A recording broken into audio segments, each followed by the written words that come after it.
importance and history of the relationship, the effects, if any, of the relationship, and the conclusion, international law or international anarchy. It is argued by the author that the post-1945 system that current global interests are represented by is outdated and is no longer effective in the 21st century. The UN entity quickly emerged after 1945 into a two-tier system. The P5 dominated and nominated themselves as decision makers and saviours of a post-1940s world. Immediately following the UN formation, however, the UN and the two largest superpowers, U.S.a. and U.S.a, already had opposing objectives and ideologies. Whilst the U.S.a had a communist manifesto to divulge to those who did and didn't want it, the U.S.a had a global hegemonic dream of their own to pursue, not dissimilar to the imperialistic Winston Churchill and the British Empire. Using President F.D. Roosevelt's philosophy, the U.S.a immediately put forward the principle to their own American people that destiny had imposed on him the obligation of defending democracy around the world. Different agendas were already clear. The UN had proposed part of its preamble to be in the equal rights of men and women and of nations large and small. American politicians, however, previously had talked of American values being superior to international standards and a special American character and a manifest destiny. The special character was not in line with the UN rhetoric of equal rights for one and all. The author believes this exceptionalism, this destiny, according to FDR, and the creation of the UN became a prime opportunity and a conduit for the USA to parallel its global claim for its own democratic values and ultimately its foreign policy. The UN's moral relativism attempted to satisfy all of its members almost all of the time,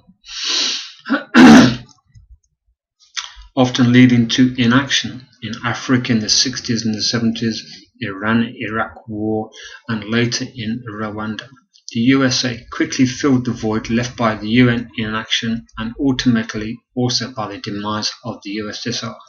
Whilst the formation of the UN has not changed, there has been no change in diversity nor in proportionality. The USA has furthered its own interests around the world, having 800 US military bases in over 80 sovereign nations in every part of the globe up to and including 2007.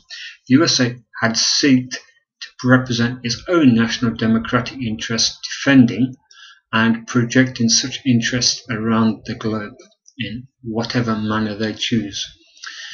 Effects of a 9/11 relationship. J. Helms set the tone in 2001 by saying that continued strained USA relationships when he suggested that no institution, be it the Security Council or the ICC, the International Criminal Court, is competent to judge the US foreign policy or have any influence on the security decisions, on their security decisions.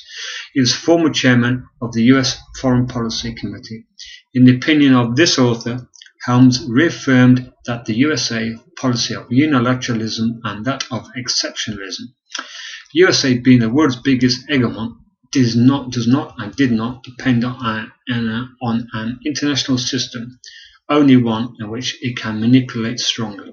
Washington utilized both multilateralism and unilateralism to achieve its foreign policy in the First and Second Gulf War, respectively, manipulating Security Council approval accordingly, particularly so during the Second Gulf War, which the United Nations Security General Kofi Annan had accused the USA of illegal action.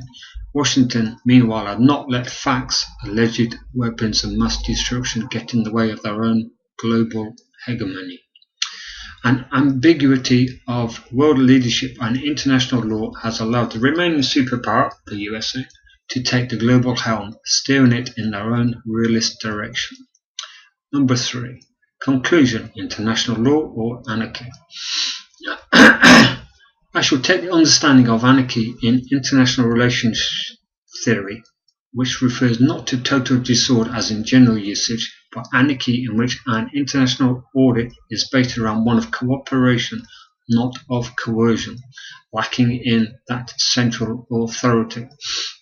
An effective central governing body only works if others are affected by its processes, principles, and legal orders. We have a situation now where the US is competing with and manipulating the UN to its political, realist, and hegemonic means. The author agrees with Hedley Bull, who disputes how modern international law can be taken seriously with an absence of a central authority. The author believes that there cannot be a status quo or neutrality in power politics which the UN so often represents. And he also believes that the UN lacks moral clarity, its repetitive failure to both decide between good, evil, and an ultimate and effective course of action has helped create a branch of international theory called offensive realism, which has led from the formation of the UN to the anarchical situation we have today. Methodology. This project was formed from a deductive standpoint based around a critical review with an interpretation of secondary literature, mainly formulated from a deductive reasoning from the hypothesis that there is a relationship between the two entities, that it has or has not created an alternate international law or anarchy, followed by a systematic collection of observations and possibly an objective confirmation.